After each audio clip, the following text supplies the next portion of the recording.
Salut à tous les gones, Thomas M. Show pour OL Fan TV. Vous avez vu, ma voix elle est un peu enrouée, j'ai chopé un putain de virus, ou alors le virus de mon gamin, c'est un peu con. Parce que quand on est en vacances, se retrouver avec une espèce de trachéite, bref, c'est pas le top. C'était le point santé de Thomas M. Show. Vous en avez rien à foutre. Là, ce que je viens vous dire aujourd'hui, je viens vous parler de la première recrue officielle en attaque du mercato. Bon, je ne parle pas de Léo Dubois et Martin Terrier qui étaient signés bien avant, mais en tout cas la première recrue est en passe d'être signée et on ne l'attendait pas venir celle-là. C'est Reo Griffiths. Alors moi je ne le connaissais pas, je crois que personne ici le connaissait à part vraiment les fondus de Tottenham ou ceux de la Première Ligue. Reo Griffiths, c'est un jeune attaquant de 18 ans qui a marqué pas moins de 30 buts la saison dernière avec les U18 de Tottenham.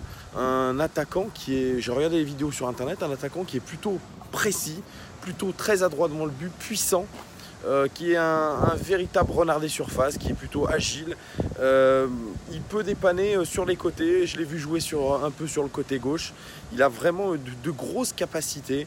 Alors, il pensait sincèrement, lui de son côté, signer à Tottenham. Tottenham lui avait promis qu'il allait l'intégrer dans son groupe professionnel. Et finalement, même après ses 30 buts, Tottenham lui a dit « Tu iras jouer avec les U23 pour nous prouver que tu as vraiment le niveau.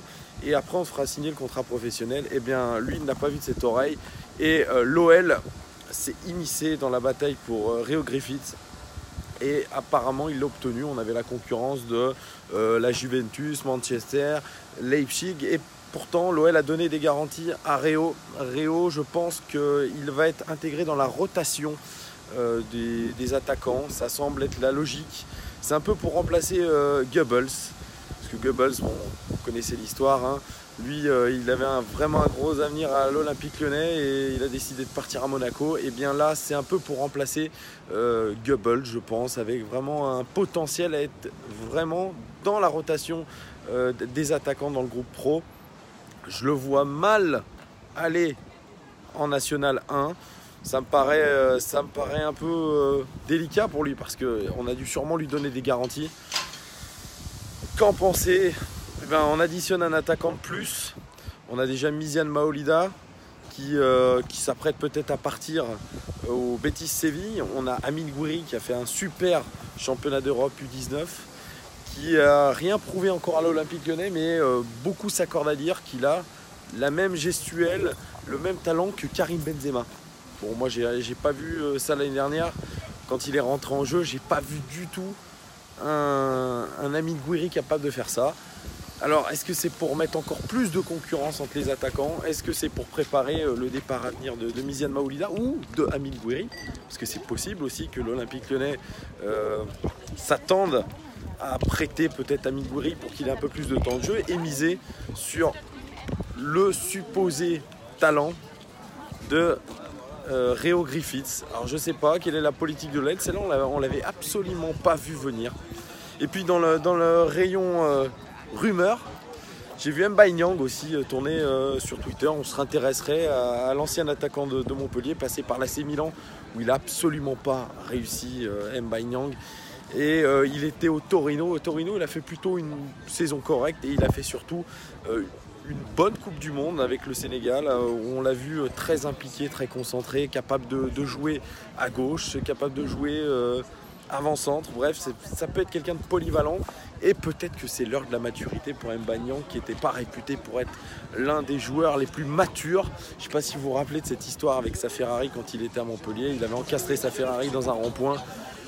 Voilà, bon, c'est un joueur un peu fantasque. Je crois que si le Milan AC ne l'a pas gardé, c'est que, bon, Mbaye Niang, ça doit être bien, mais pas forcément le top. Voilà, donc moi j'estime que ça foutrait un peu le bordel dans le groupe de mettre un Mbaye Niang au milieu. Et au rayon des bordels qu'il pourrait y avoir à l'OL, il y a eu la rumeur de Mario Balotelli. Alors on nous dit aujourd'hui que Jean-Michel Aulas aurait pris contact avec Mario Balotelli, serait déjà entendu sur le contrat. Bah oui, évidemment. Et donc Mario Balotelli réfléchirait à la possibilité d'aller à l'OL. Alors c'est une rumeur qui a été, on va dire, mise sur le feu parce que Mario Balotelli a suivi pendant un bref laps de temps le compte Instagram de l'Olympique Lyonnais. Ben là, je viens de regarder il est plus du tout abonné à l'OL. Alors est-ce que c'est aussi un jeu, un poker menteur, ou alors il joue Mario, hein, il a toujours pas signé à l'OM, il se laisse le temps de réfléchir, donc j'y crois absolument pas à cette rumeur Mario Balotelli. Et puis vous qui vous demandiez les amis où on était les Yerry Mina. Yerry Mina apparemment il est proche de signer à Manchester United, donc ça se fera pas je pense. Malheureusement on n'a aucune piste crédible.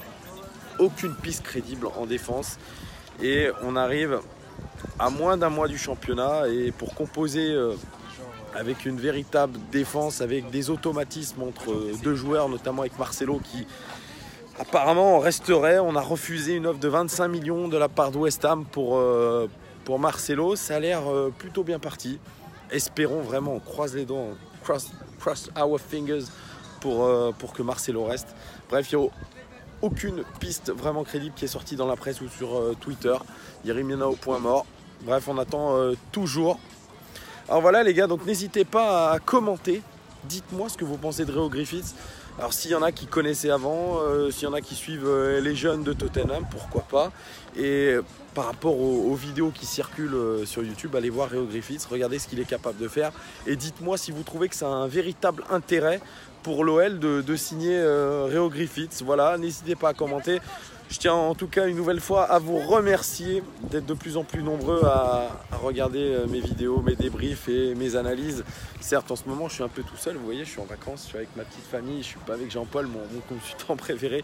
Mais voilà, merci de me suivre de plus en plus nombreux, de vous abonner à la chaîne et puis surtout de commenter, partager cette vidéo. Merci à vous tous. Ce n'est que le début. Il n'y a que votre avis qui compte. Vous voyez, je vous le redis une nouvelle fois.